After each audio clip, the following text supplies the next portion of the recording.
ബഹുമാന്യ മുഖ്യമന്ത്രി തന്നെ സമ്മതിക്കുന്ന ഒരു കാര്യം, കണ്ണൂർ ജില്ലയിൽ ഇത്തരം സംഭവങ്ങൾ, ഗുരുതരമായ സംഭവങ്ങൾ ആവർത്തിച്ചുണ്ടാകുന്നു എന്നുള്ള കാര്യം തന്നെയാണ്.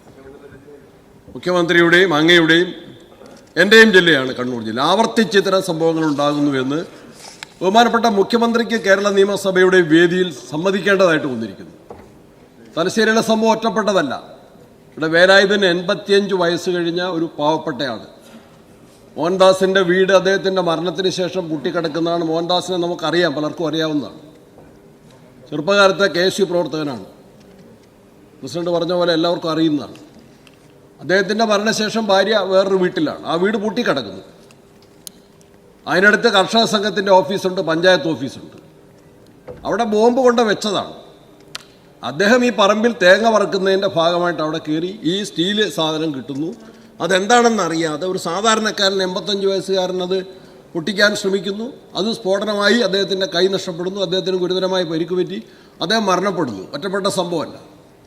അതിനുശേഷം പോലീസ് എത്തുന്നതിന് മുൻപ് തന്നെ ഇതവിടെ കൊണ്ടുവച്ച ആളുകൾ തന്നെ സംഭവ സ്ഥലം വളഞ്ഞ് അവിടെ ബാക്കി എന്തെങ്കിലും അവശിഷ്ടങ്ങളുണ്ടെങ്കിൽ, കൂടുതൽ ബോംബുകളുണ്ടെങ്കിൽ അതെല്ലാം അവിടെ നിന്ന് മാറ്റി, ഉടച്ചു മാറ്റി തെളിവുകൾ നശിപ്പിച്ചതിന് ശേഷമാണ് പോലീസ് സംഭവ സ്ഥലത്തെത്തുന്നത്. പല സ്ഥലത്ത് നടക്കുന്നതാണ്.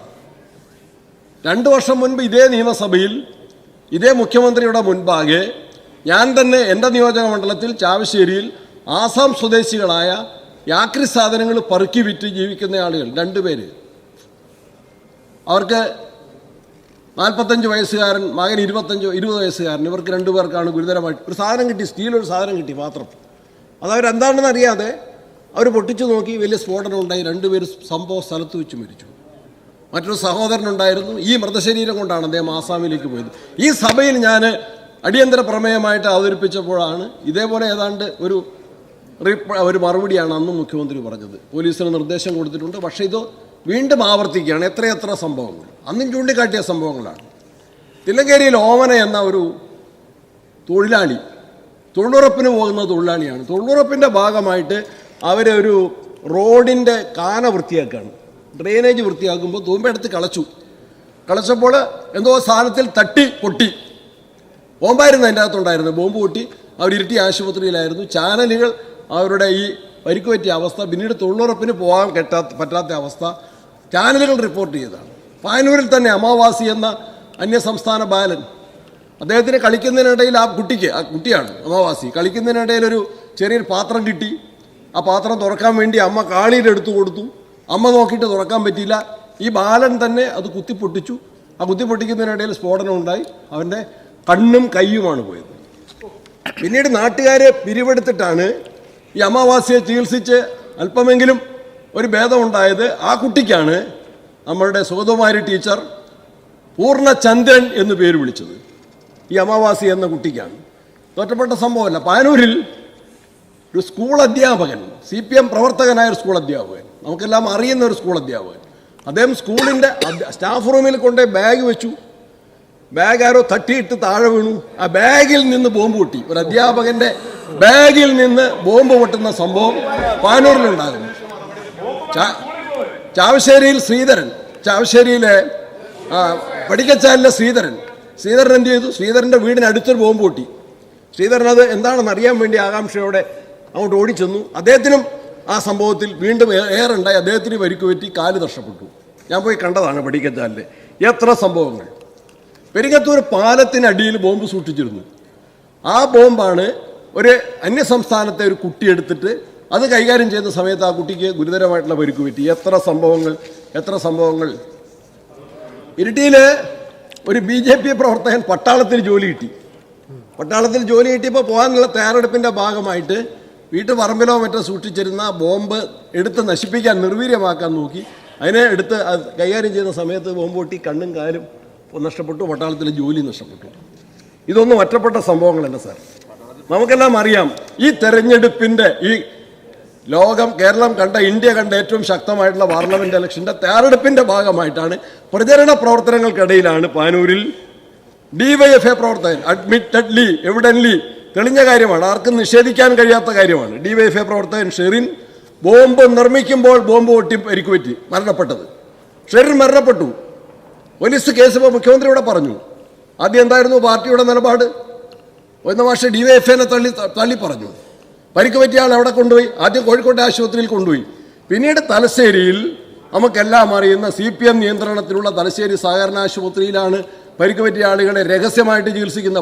നമുക്ക് പത്രക്കാർക്ക് കാണാൻ കഴിയില്ല, ചാനൽക്കാർക്ക് കാണാൻ കഴിയില്ല, ബന്ധുക്കൾക്ക് പോലും കാണാൻ കഴിയില്ല. പാർട്ടി നേതാക്കന്മാർ തെളിവ് നശിപ്പിക്കുന്നതിൻ്റെ ഭാഗമായിട്ടാണ് ചികിത്സ പോലും ക്രമീകരിക്കുന്നത്, നമുക്ക് എല്ലാവർക്കും അറിയാം. അതുപോലെ പാനൂർ ചെറ്റക്കണ്ടിയിൽ 2 CPM പ്രവർത്തകർ ഷൈജുവും സുബീഷും വർഷങ്ങൾക്ക് മുമ്പാണ് 2015 ബോംബ് നിർമ്മിക്കുമ്പോൾ ബോംബ് പൊട്ടി അവർ മരിച്ചു. അവരുടെ കാര്യം അന്ന് സഭയിൽ സബ്മിഷനായിട്ട് അവതരിപ്പിച്ചത് ഞാനാണ്. CPM പ്രവർത്തകരാണെന്ന് അന്ന് നിഷേധിച്ചു. പിന്നീട് ഇപ്പോൾ ഉണ്ടായ സംഭവം എന്നാണ് നമ്മൾ കണ്ട കാര്യം. അവിടെ CPM സ്മാരകം നിർമ്മിച്ചു. രക്തസാക്ഷികളായി ഈ ഷൈജുവിനെയും സുബീഷിനെയും രക്തസാക്ഷികളായി പാർട്ടി പ്രഖ്യാപിക്കുകയും അവർക്ക് സ്മാരകം ഏർപ്പെടുത്തുകയും ആ സ്മാരകത്തിൻ്റെ ഉദ്ഘാടനത്തിന് ബഹുമാന്യനായ CPM സംസ്ഥാന സെക്രട്ടറി ഗോവിന്ദൻ മാസ്റ്റർ അവിടെ പരിപാടിയിൽ പങ്കെടുക്കാൻ നോട്ടീസ് അടിക്കുകയും ചെയ്തു. വ്യാപകമായ പ്രതിഷേധമുയർന്നു. മാധ്യമങ്ങളിൽ അതിശക്തമായ പ്രതിഷേധമുയർന്നു. ഗോവിന്ദ മാസ്റ്റർ പോയില്ല. പകരം ജില്ലാ സെക്രട്ടറി MP ജയരാജൻ പോയി സ്മാരകം അവിടെ ഉദ്ഘാടനം ചെയ്തു. ഈ ബോംബ് നിർമ്മാണത്തിനിടെ ബോംബ് പൊട്ടി മരിച്ചവർക്കാണ് സ്മാരകം. ബഹുമാനായ മുഖ്യമന്ത്രിക്ക് നന്നായി അറിയാം. കുടിയാമല ഇരിക്കൂർ കോൺസ്റ്റിറ്റ്യുവൻസിയിലാണ്, എനിക്കും അറിയാം. കുടിയാമലയിൽ CPM ജില്ലാ സെക്രട്ടേറിയറ്റ് മെമ്പർ പേര് ഞാൻ പറയുന്നു, KM ജോസഫിന്റെ വീട്ടിൽ ബോംബ് പൊട്ടി ബോംബ് നിർമ്മിക്കുന്നതിനിടയിൽ. അന്ന് ബഹുമാനായ പിണറായി വിജയൻ CPM സംസ്ഥാന സെക്രട്ടറി എന്ന നിലയിൽ ആ സംഭവത്തെ തള്ളി പറഞ്ഞു. പാർട്ടിക്ക് ഉത്തരവാദിത്വമില്ല എന്ന് പറഞ്ഞു. ജില്ലാ കമ്മിറ്റി പ്രസ്താവന ഇറക്കി. പാർട്ടിക്ക് പങ്കില്ല. വീട് വൃത്തിയാക്കുന്നതിനിടയിലാണ്. പിന്നീട് 1 മാസത്തിനുള്ളിൽ ഇന്നത്തെ മുഖ്യമന്ത്രി അന്നത്തെ പാർട്ടി സെക്രട്ടറി അവിടെ പോയി ഈ മരണപ്പെട്ട ആളുകളുടെ കുടുംബത്തിന് കുടുംബ സഹായ ഫണ്ട്, അവരെ രക്തസാക്ഷികളായി പ്രഖ്യാപിച്ച് കുടുംബ സഹായ ഫണ്ട് നൽകി.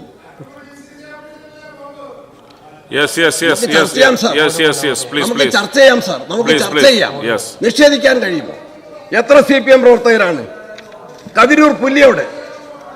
അങ്ങേക്കറിയാം. കതിരൂർ പുല്ലിയോട് ബോംബ് നിർമ്മിക്കുമ്പോൾ 2 CPM പ്രവർത്തകർ മരിച്ചു. കുടിയാമല ഞാനിവിടെ പറഞ്ഞു, ചെറ്റക്കണ്ടി പറഞ്ഞു. കൊളാരിയിൽ ബോംബ് നിർമ്മിക്കുമ്പോൾ ഒരു CPM പ്രവർത്തകൻ മരിച്ചു. കല്ലിക്കണ്ടിയിൽ ഇവിടെ പറഞ്ഞു. BJP കാര്യം മരിച്ചിട്ടുണ്ട്. ചെറുവാഞ്ചേരിയിലും പൊയിലൂരിലും BJP പ്രവർത്തകർ മരിച്ചിട്ടുണ്ട് ബോംബ് നിർമ്മിക്കുമ്പോൾ. P ജയരാജന്റെ എല്ലാം കേൾക്കാൻ പ്രയാസമുണ്ടാവും. മകന്റെ കയ്യിൽ P ജയരാജൻ നിങ്ങൾക്കറിയാമല്ലോ. മകൻ P ജയരാജന്റെ മകൻ ബോംബ് നിർമ്മിക്കുമ്പോൾ ബോംബ് പൊട്ടി അദ്ദേഹത്തിന് പരിക്ക് പറ്റി. ആദ്യം പറഞ്ഞു അത് വിഷുവിന് പടക്കം ഉണ്ടാക്കിയതാണ്. ചോദ്യം വന്നു. പത്രക്കാർ ചോദിച്ചു, നാട്ടുകാർ ചോദിച്ചു, ഞങ്ങൾ ചോദിച്ചു, വിഷുവിന് പടക്കം ഉണ്ടാക്കുന്നത് ഇതെല്ലാം 10-15 കൊല്ലം മുമ്പുള്ള ചരിത്രം പറയലെല്ലാം 10-15 മുമ്പുള്ള ചരിത്രം പറയല അടിയന്തര പ്രമേയം. 10-15 മുമ്പുള്ള ചരിത്രം പറയല അടിയന്തര പ്രമേയം. അടിയന്തര വിഷയങ്ങൾ പറയാം. അല്ല 20 കൊല്ലം മുമ്പുള്ള ചരിത്രം പറയല അടിയന്തര പ്രമേയം. നിങ്ങൾ സ്റ്റാർട്ട് ചെയ്യും. 20 അങ്ങനെയെങ്കിൽ 60 മുതൽ ചരിത്രം പറയുന്നത് അങ്ങോട്ടും ഇങ്ങോട്ടും. ചരിത്രം പറയാനല്ല അടിയന്തര പ്രമേയം. പറ ബഹുമാനപ്പെട്ട അംഗം പറ. സാറേ ഇത് കേൾക്കാൻ CPM ബെഞ്ചുകളിൽ ഇത് കേൾക്കാൻ സഹിഷ്ണുതയോടെ കേൾക്കാൻ അവർ കഴിയില്ല. CPM സംസ്ഥാന കമ്മിറ്റി വരെയാണല്ലോ. അവിടെ ചർച്ച ചെയ്യണം ഈ കാര്യങ്ങൾ. സണ്ണി ജോസഫ് ഇവിടെ പ്രതിപക്ഷം പറഞ്ഞ കാര്യങ്ങൾ വസ്തുനിഷ്ഠമോ എന്ന് പരിശോധിക്കാൻ CPM സംസ്ഥാന കമ്മിറ്റിയിൽ നിങ്ങൾ അതിനെ വേദിയാക്കണം. ഞാൻ വെല്ലുവിളിക്കുകയാണ്, ആവശ്യപ്പെടുകയാണ്, അഭ്യർത്ഥിക്കുകയാണ്. നിങ്ങൾ അതിന് തയ്യാറാകണം. ഇവിടെ ചർച്ച ചെയ്യുന്നില്ലെങ്കിൽ ഞങ്ങൾ ഇവിടെ ചർച്ചയ്ക്കാണ് ആവശ്യപ്പെടുന്നത്.